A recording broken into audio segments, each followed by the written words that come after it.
All right, it's 4 o'clock. Hi, everyone. Thanks for tuning in to Portland Audubon's Wild Arts Festival panel discussion this afternoon. We're going to give folks a few minutes to tune in, and then we'll get started more formally with a program overview and introductions. So just give it about 2 minutes probably, and then we'll get started.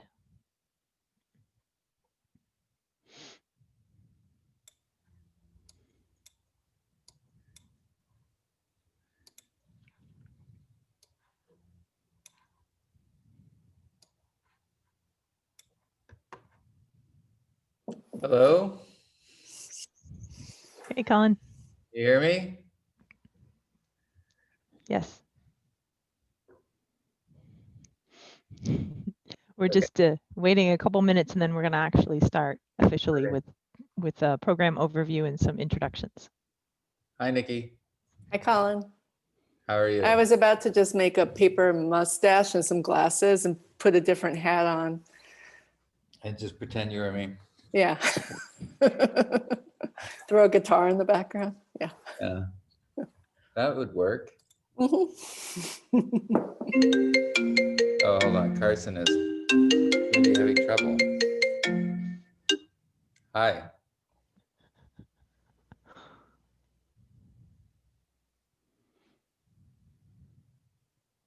Carson thinks she's just viewing and is not participating. She clicked. Oh, yeah, you've been promoted. Okay, bye. There you go.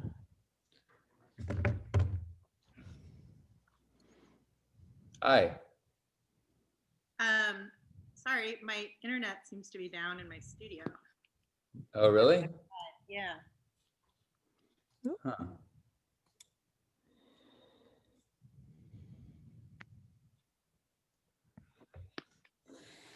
Okay.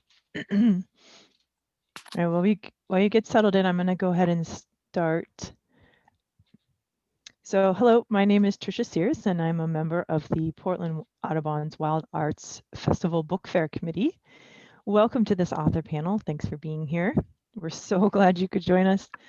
During this panel, the audience can submit questions through the chat feature on Zoom, and we encourage you to do this. We will take questions at the end of the panel for approximately the last 15 minutes. So just want to give a heads up, sometimes we don't get to quite all the questions, but we did actually this morning get through all of them. So anyway, send questions. Next, I'm going to go ahead and introduce the panelists and the moderator for our session today. I'll start with Carson. Carson Ellis is the author and illustrator of In the Half Room, released this year, and the best-selling picture books Home and Du is Tak. She has illustrated numerous books for kids, including bestsellers The Mysterious Benedict Society by Trenton Lee Stewart, The Composer is Dead by Lemony Snicket, and The Wildwood Chronicles by her husband Carson Melloy, or excuse me, Colin Melloy. People do that all the time. Sorry. It happens a lot of times. Just rolled right off the tongue.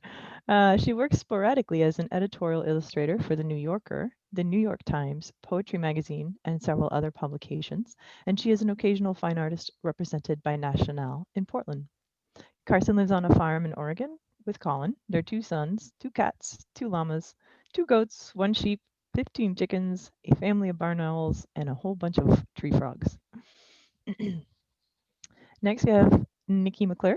Nikki grew up in Kirkland, Washington, and attended the Evergreen State College in Olympia, Washington. Upon graduating, Nikki worked for the Washington Department of Ecology. After 1 year, she left and became an artist. In 1996, Nikki made her first paper cut for the book Apple. She's been cutting ever since. She now splits her time between making a yearly calendar and making children's books. And this year at the Wild Arts Festival, we're offering her latest picture book, What Will These Hands Make? And of course, her lovely 2021 wall calendar, Expand, How We Intersect is Community. She shows her artwork at Land Gallery in Portland every November, as well as in international shows. She sometimes teaches and is always trying to learn how to do everything better.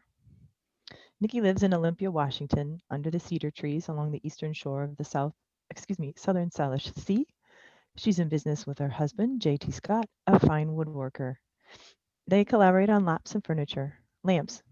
Their son is also a was thinking of cats and dogs, and there's been a Mhm. lot of. The son is a frequent collaborator and instigator of adventure, as well as an inspiration for many books and images.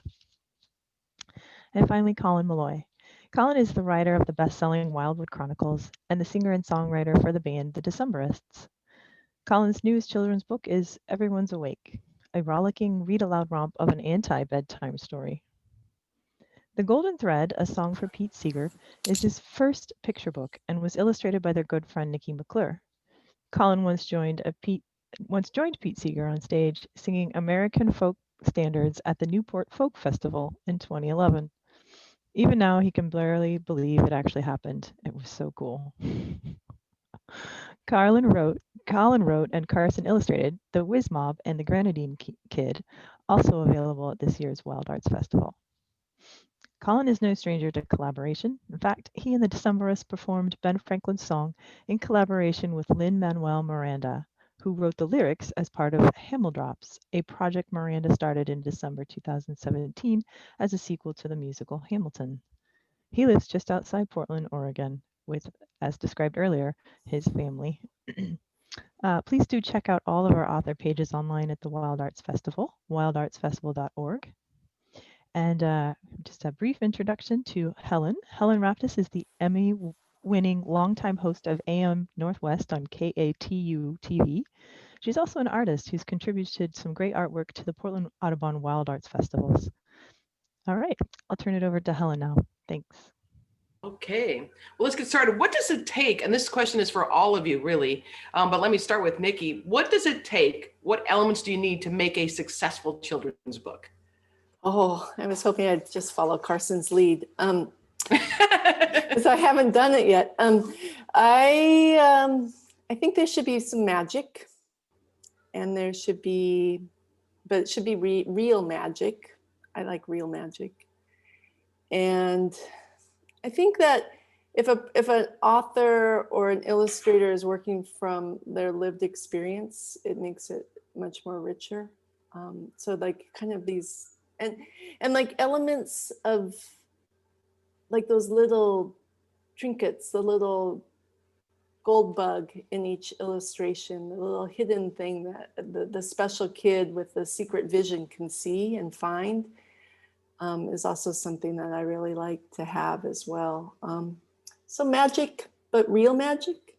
Magic that is what is known to a kid, or as far on to the edge as a kid's mind will go to be there with them.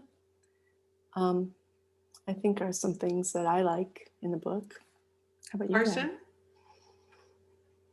I don't know. I agree with Nikki on all of that, especially in, gosh, there are so many different kinds of successful books for kids. They come in every shape and form, and I think some of them are brilliant for one reason and some of them are brilliant for another. But I do think that my fallback as a maker of books for kids is what Nikki was talking about, like kind of chalking books full of small details that the observant and creative-minded kid can sort of pick out and piece together and create their own narrative. Colin? You're very quiet. There's Am I very quiet? You're very quiet. Should I put headphones on? Yeah, maybe if you had headphones. How's my volume? It's great. Okay. So Colin, for you, what makes a successful children's book? You think, what are the elements it takes? It's like the Beatles answer. If I knew that, I would be a book publisher. I don't know. I mean, I think I can only ever go off of, and I mean, this is the case for music too. I mean, but particularly I think with writing books for kids, you can only just make the book that you wanted to see as a kid. I mean, Right.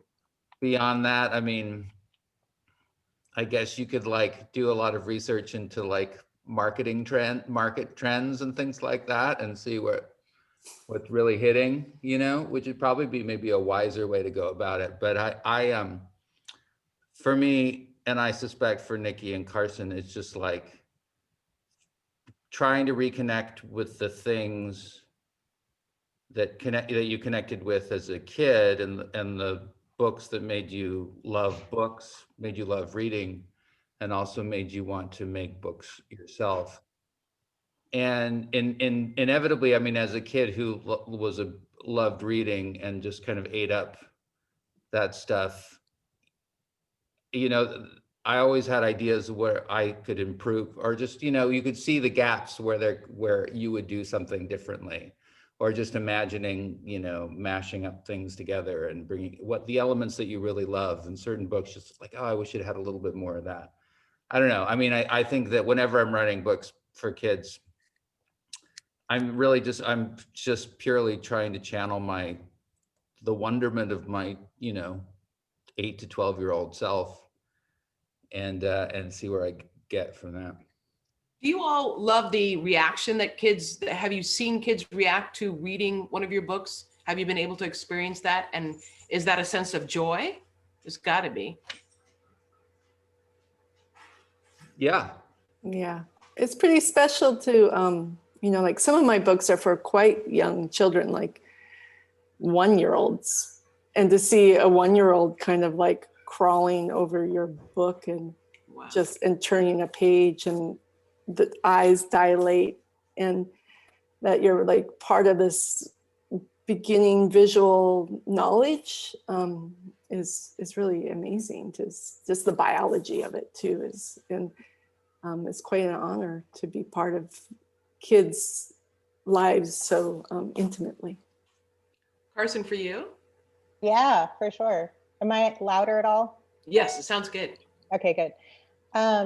Yeah, I mean, it's an honor to make books for kids, and it is incredibly rewarding and satisfying to hit on something that actually resonates with them.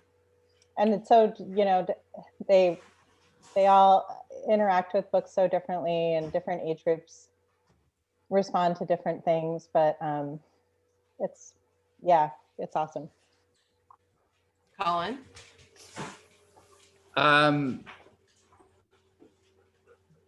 Yeah, I mean, it's funny because I feel like book reading is such an intimate thing. You don't really Sure. often have a chance to see that, because it's such an individual experience, you know, just sitting quietly in solitude with a book.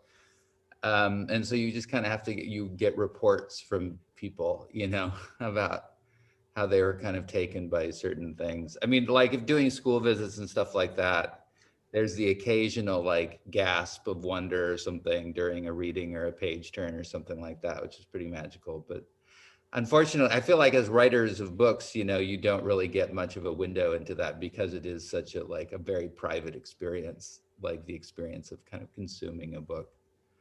I think you do. I feel like you do get a window into it because of the internet. So I feel like people are often sharing art their kids have made that have been inspired by books, or Yeah. I feel in constant contact, at least with the parents of readers. Though don't you sometimes wonder how much the parents have put their kids Yeah, I was just about to share the story of driving to California, listening to the Wildwood, you know, recorded sessions. And it was like, oh, Colin's in the back seat just reading to us, you know, but it was like, that was me, like, let's listen to this book. Yeah. But yeah, the parents. But you know, I mean, I think that's also authentic. I mean, I feel like the true experience of like that moment of like, wow, you know, when you discover something in a book, it's something that you share with yourself in the book. It's not something that you can often witness. Well, how do your kids react to the books? That, you know, what is it that you've seen? How have you seen them react, Carson? Yeah, they react differently to them depending. One of our kids is old now. He's 14, and he's a big reader, but he's been done with picture books for a long time, and that is squarely my oeuvre. So I can't really keep his attention or garner his praise as much as I could. And yeah, I have a 7-year-old who loves picture books, and he's definitely involved in the process of making them, and I am running them all by him. And the book that I just published in the half room, he actually gave me the idea for it. So Oh. we kind of worked on it together. How Yeah, so? and How then he so? didn't. Well, Describe so how that he is a gave- book about a room where it's a book where everything is half. It's like a room and everything is half in the room. And we were drawing together at some point, and he was just telling me different things to draw, giving me ideas, and I was drawing whatever he was telling me to draw, kind of a fun thing to do. And he was like, draw the half room. And I was like, what is it? And he said, everything's in it is half, you know, there's half a chair, there's half a cat. So I drew it, and then I stepped back and looked at it, and I had this kind of just germ of an idea for a book. It seemed like this real abstract idea, but that it was like an interesting setting. And so I sort of explored it, wrote a poem about it, but then he liked it up until a certain point, but he didn't like the way I ended the book. So we actually had kind of a schism in our creative process. He thought it should have had a different ending. But yeah, our kids have definitely been involved in all of our bookmaking. What is it like to work in collaboration with each other? How does that partnership work? And is it great to work with a partner in putting together a book? I mean, are there challenges? What are the benefits? Nikki? Well, I probably am not the least of the three of us to talk to about that, because I mostly work on my own, but you are always in collaboration with other elements of the publisher and the editor and the art director. And then half the year it's just total solo, doing my own work, where I don't even really show my family until I'm done with the work. So, you know, it's But like I don't even know what I'm doing. Why don't you show your family? Why do you hold it back? Oh, just because they don't come down here and peek, or it's not that I'm hiding anything from them. You know, it's more like I just make it, and then it's like if you were writing a song, Colin, or something, like you made it, and then you would go and sing it, and but the whole process of gathering it, sometimes you don't even know what you're making yourself. But so my life is kind of balanced that way, and I've it's nice. I dip into collaboration for kind of half the year, and then the other half the year, it's just totally seeing where I can go. And I like both elements. I love collaborating with people. I feel that there's changes and shifts in my work, and pushing it forward and finding new doors that I didn't know about and going down there. But it's also really nice to just shut all those doors and just do my own thing for a while. So kind of half and half. And then when I get too lonely, then I peek outside again and see what people have to say. Colin, Carson, tell me about the collaborations. What do you find to be the benefits and the challenges and the experience? I go, you go. I go. You go. Well, I mean, I think that it's always been positive. I think we've always, collaborated in one way or another since we've known each other, and found ways that our particular kind of interests and bents have matched up. So it's it's sort of more novel to not collaborate, I feel like, and kind of go back and forth. But we really closely worked on the Wildwood books, and that was the germ of an idea that started in 2001 while we were still living in this old warehouse in Portland together. And we had this, even though we had no prospects for publishing, and just decided that we would make a book, and I would write it and she would illustrate it.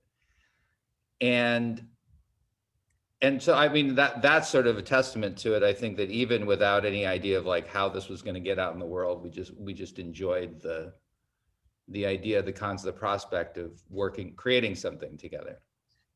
And so that came about with Wildwood, was this opportunity to really do it. And we certainly, the first book we worked on really closely together, and it involved a lot of like long walks in Forest Park, talking about ideas and the shape of the story and the feel of the story, what we both liked, what we both didn't like. And then she would, I think she started illustrating the first 150, 200 pages and then, you know, was prompting changes that I was making. Like, I don't know if I feel this part, you know, what do you think about it? And so it was a really kind of a kind of collaboration I think is pretty rare in kids book making.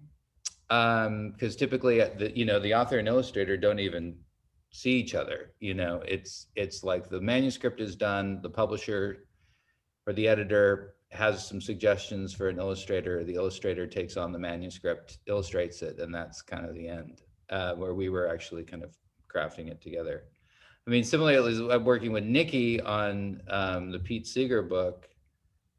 That was more traditional. Like I think I had finished. Well, that has its own long story where actually Carson was initially going to illustrate it, but it's just like, I can't, for whatever reason, which she can speak to. But then Nikki took it on, and that was a really awesome process because I got to sit back and watch it all unfold from afar a little bit more, even though she, you know, very, very nicely invited me, you know, in one way or another to suggest song titles that people could be singing in the pictures and things like that. Yeah. And I remember bringing it and showing your folks even. I showed it to his parents. Yeah. Yeah. So yeah, so that was great. That wasn't typical either, I don't think. I mean, even though, so that was a much closer collaboration. Nikki is. Yeah, that was a really. Go ahead, Carson. Sorry. No, go ahead. Oh, I was just going to say that was a funny process because Colin and I were working on this Pete Seeger book together, and I just couldn't figure out how to illustrate it. And I kept asking Nikki for advice, and she knew exactly how. She was like, well, you just, you know, do this and put the letters here, put the words here. And then finally I gave up because I just couldn't figure out how to do it. And Nikki just took over. Because I think sometimes you're just like not the right person for the job, but someone definitely is. Yeah, and then doing that, like it wasn't really on my plan of events of what I had lined up. It then pushed me, I held off on my own book, which is What Will These Hands Make? But the work I did on The Golden Thread then pushed me in a different direction in that my own book. So there was that collaborative part working with what Colin had put in front of me, then changed the course of my own work that came after that. So even though I was working solo for the next project, it actually informed it quite a lot. Is it difficult to illustrate for an author that you don't really know, Nikki? Or no, you can see it, you can visualize what. Yeah, like right now, I kind of think of it as illustrating a book. It's a piece for Orion magazine that's an unpublished Rachel Carson piece. And so as I'm sitting working and doing this work, I'm thinking, I'm calling up Rachel Carson in my mind, and like when we're talking about it, and I'm, you know, listening to her and like, what would Rachel Carson want for this work? What would she want me to make for this work? And that's been, so I'm kind of a posthumous calling her from wherever, the ocean that she lives in, and working with Rachel Carson right now. Yeah. So is that what your question was? I just wanted to. Yeah. So it's, you know, it's different with different people. I could go and hang out with Colin and show him what I was working on, but like sometimes you just have to sort of just hop into a different time, a different person, and yeah.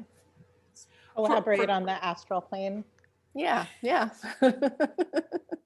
Nikki can talk to dead people. I don't know if you do that. No, really?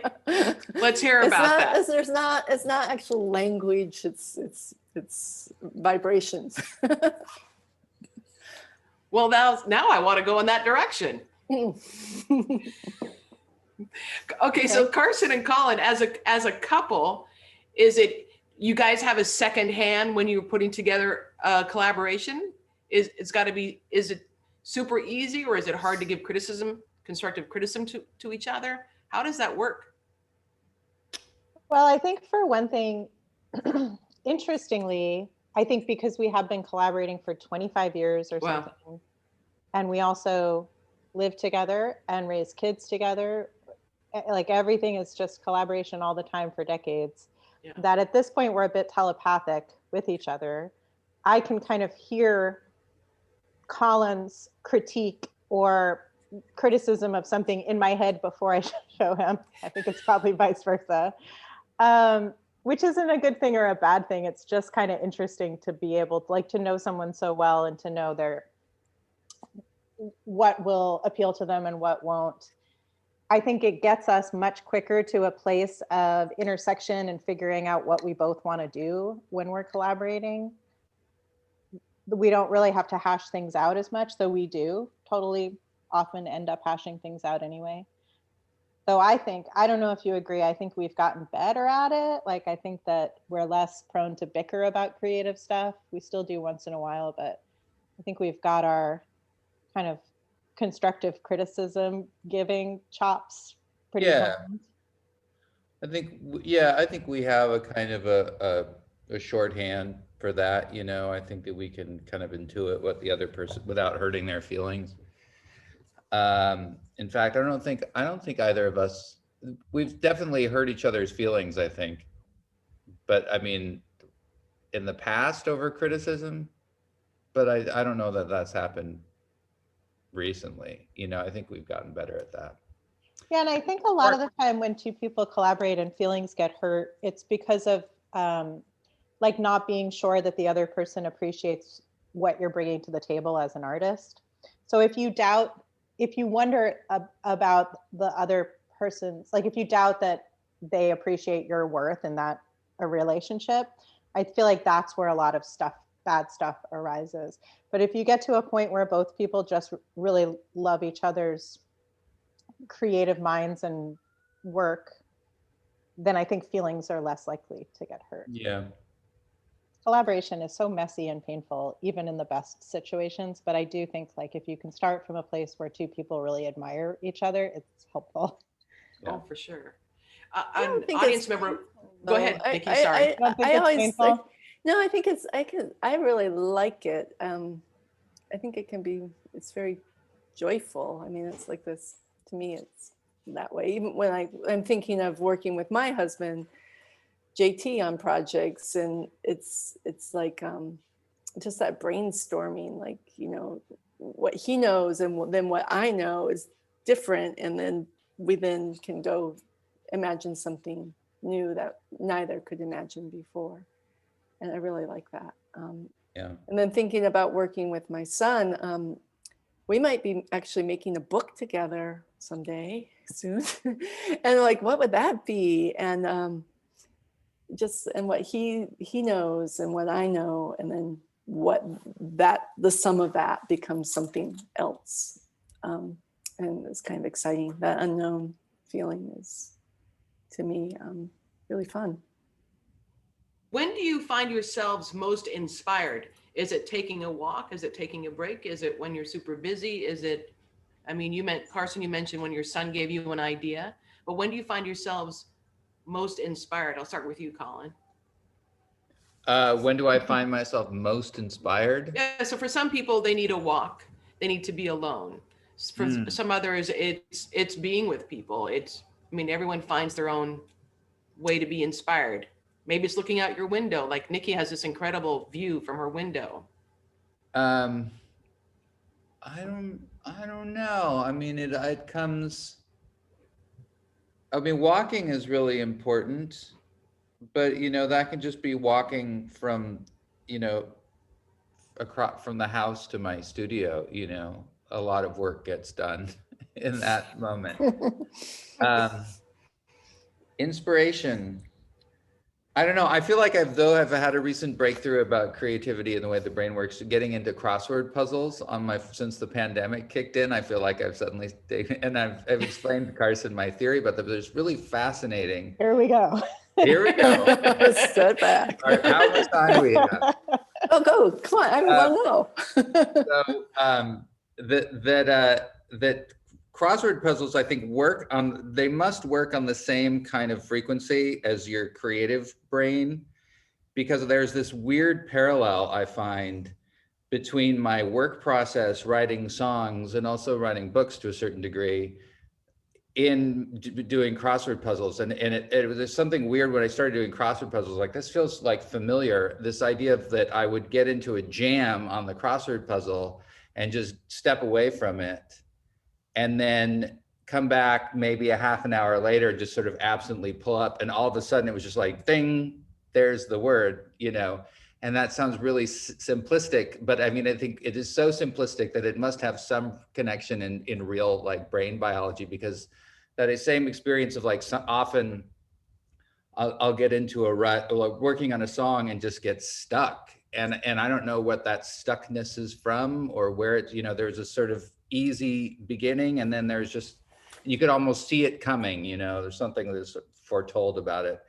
And so my intuition is just, and I hadn't really, it's not even something I think I've intellectualized. I just like step away from it. I mean, like constantly stepping away from stuff, like just stopping in the midst of it and going to do something else, because you will often find, as in a crossword puzzle, you sit back down to it, the answer, at least the immediate obstacle, can be overcome. And I think it's sort of it's a fascinating little bit there. So there you go. No, I second that. I don't do crossword puzzles because I get my New York Times 2 weeks late from my children's librarian neighbor who can do every crossword puzzle in it. So they're completely filled out. But every once in a while, there's one word she didn't get. And I'm like, and if I get it, I feel like I'm like super brain, but the whole thing's filled out. But, you know, I leave my work a lot right when I'm like sometimes really excited about it, like right where you're like, you know, you've surfed that wave and you're starting to feel it kind of crumble. I just like will leave, and then I'll come back. It's like almost like, you know, that next set of wave coming, and then yeah, because if you serve, I used to say it's like handling meat. That was my go-to. So I like the other one. better. Yeah, you like the other one better. Well, then my go-to was handling this idea that, you know, in recipes, you know, like making hamburger or whatever, you know, you need to handle it a bit to make a hamburger, but you don't want to handle it too much. It's like, Right. how much is handling it too much before you ruin it, and how Maybe much it's is like it just getting it into shape? Yeah, stirring the cake, you know. Stirring the cake, like over stirring the cake, like surfing a wave. You know, you want to get, you know, if you just keep going, you're just going to crash. I've never surfed, so I don't know what I'm talking about. But yeah, Colin is always often telling me not to overhandle the meat. The family Step away. Put the hamburger down.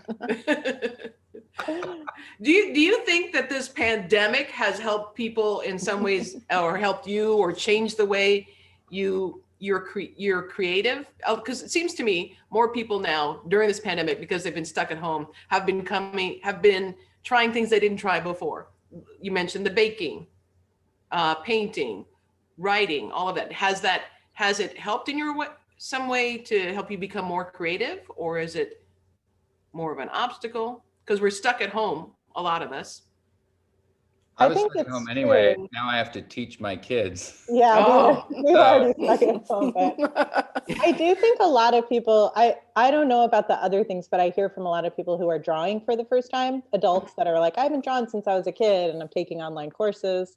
Colin's sister, Miley, went from being a person who didn't draw at all to being this kind of incredible artist over the past 6 months or so. Wow. So I'm hearing a lot of stories like that, and I think they're neat. I think for myself, I do not want for creative energy. I sort of need to like tamp that down because I'm constantly trying to escape my family to go do some weird creative thing that I'm in like the grip of, and I can't seem to step away from it long enough to like teach my kids, homeschool my kids, and make meals and stuff.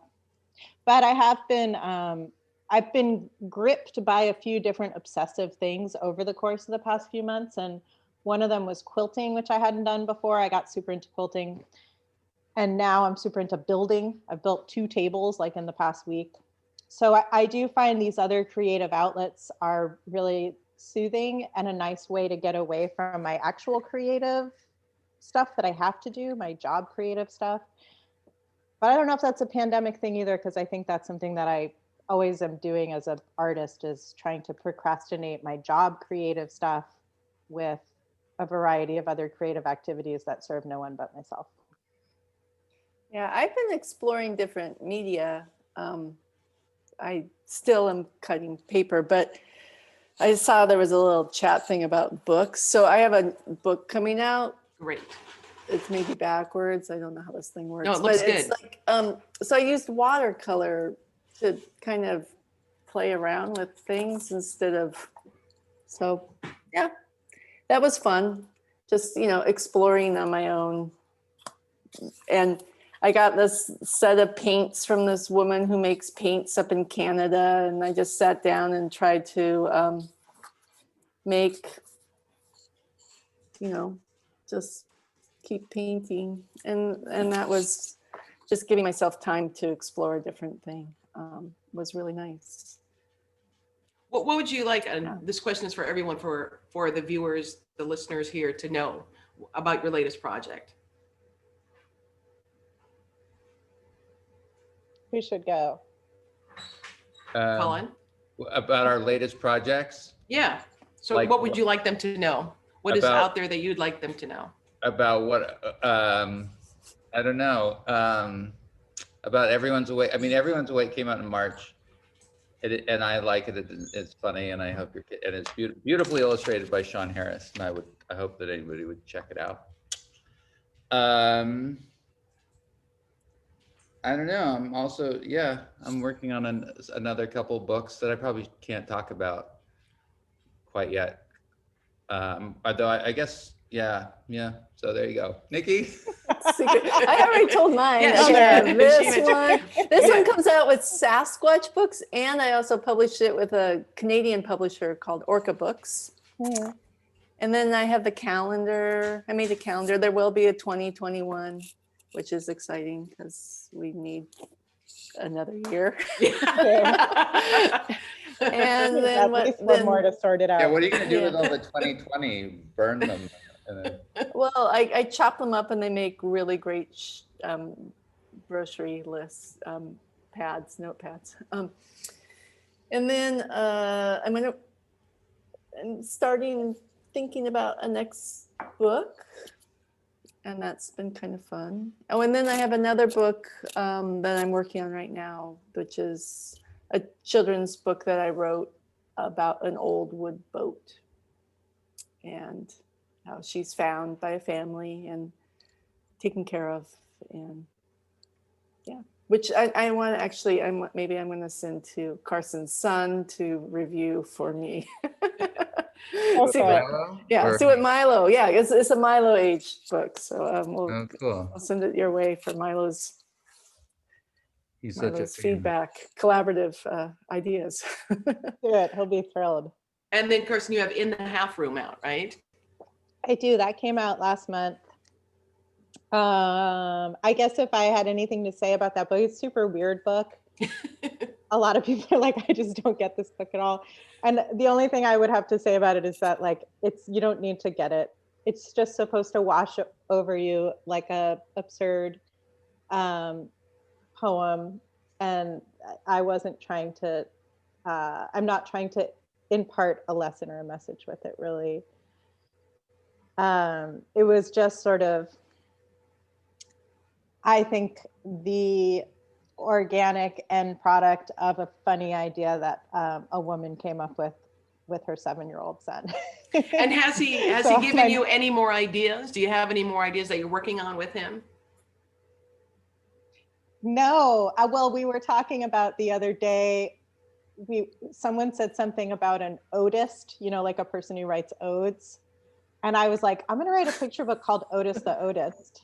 And Well, so Milo that's was been the doing thing that I odes keep. at school, and he was really struggling with it. And we were calling, Mhm. yeah. Yeah, so I was like kind of talking through it. I think I might actually write it. I keep thinking about it, but Milo had a lot of ideas, and they all involved writing him into the story in various different ways. So we will see what direction that goes in. But it's helpful to have super creative, book-loving kids around that give you ideas. And then Finn wrote an ode to a frigate bird. So if you need an extra ode for your book, we have an ode for a frigate bird already written. As far as I can tell, the hardest thing about Otis the Odist is that I would have to write a bunch of odes, because that would be kind of I guess it would probably be like a poetry collection while Otis recites odes to you. You could crowdsource it, like just ask people for their odes, and then. It's kind of an amazing idea, actually. Describe your working space that you're in, because like Colin, your space looks pretty. I can't see exactly what's going on back there, but what kind of space do you work in? Oh, this is the old machine shop. So we live on this farm outside of Portland, and this was the machine shop, which is connected to a barn-like building that was got the garage, and it's like a 3-bay, just open garage that I think where the trucks and the tractors lived. And this is where all the trucks and the tractors were repaired. And it used to have, there was a slab that was just covered with rust, like it had really been properly used. And in fact, my desk is, left a lot of the stuff in place as it was used as a machine shop. But now it's just a big open space where I have my guitars and my couch where I write, and a drum kit and other random things. Nikki, describe your space. Well, my space is a room. It's my studio, but upstairs is the house. So right above me is kind of kitchen land. And yeah, it's just a big room. It's this table I'm on is like a 15-foot long table. And I kind of think of it as my factory, where I write and draw down on one end and then cut the paper in the middle, and then this is the computer end where it kind of gets sent off into the world. And then I just go, I have a wheeled chair and I just wheel down to the other end and then just start the process all over again. And there's even a door right here. So like I could really just like wheel right out there. And then behind me are some things like a flat file, because I work with lots of paper, and I have a standing table for when it moves up and down for if I want to be standing while I'm working. And then yeah, it's a huge room. I also have a printing press. That back there is a printing press if I were to want to get inky. But I've got to imagine that when you're cutting the paper, there have got to been times where you accidentally cut too far and ruined a big project. Yeah, but it's not ruined. It's just different than what. Oh, it changes as it goes. It changes, yeah. And nothing's perfect. I mean, sure. Like, just look at all those leaves falling down from the sky right now, and how eaten away they are, and misshapen and different and individual. So nothing's perfect. So yeah. So like this is the Dunlin. Wow. For the 1, 2, 3 Salish Seas. So I mean, it's like a piece of paper, and it's not perfect. But that's beautiful. I like that part about it. Carson, describe your creative space. Well, I'm not in it because the Wi-Fi isn't working for whatever reason, but it's like a little house in a field that we call the nut house, because they dried nuts in there, and also it's funny out there in the nut house. And it's got a little wood stove in it, and some very big shelves and some flat files and a drawing table, and now 2 new tables, new coffee table, new work table, both built this week, because that's all I'm doing, I guess, these days, like building weird furniture. Yeah, it's a really sweet spot, having worked in every possible studio, from like the closet of a bedroom to this. It feels kind of like the paragon of workspaces to me. I feel really lucky to have that spot to work in. It's pretty bright. my big computer. That's awesome. Is there anything, because I know we have to wrap up now, but is there anything that you want to let people know that's upcoming that you're excited about? Colin?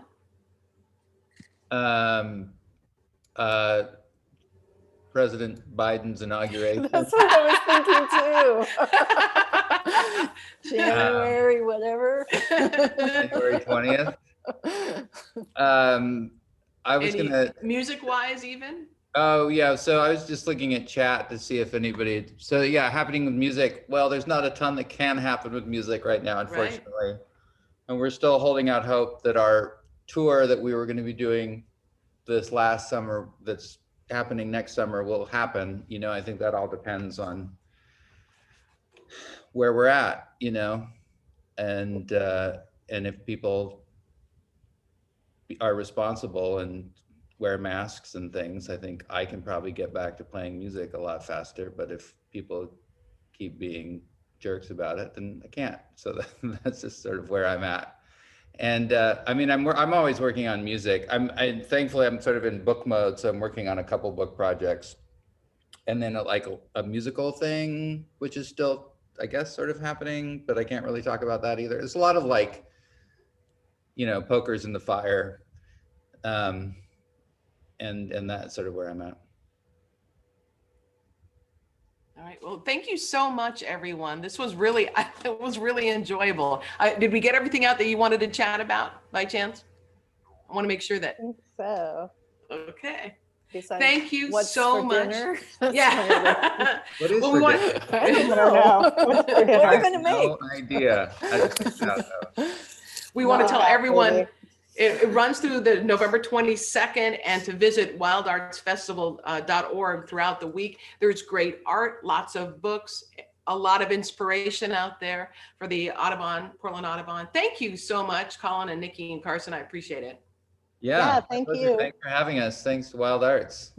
Yeah. Thanks, everyone. Thank Bye-bye. you. Bye. Bye. Bye.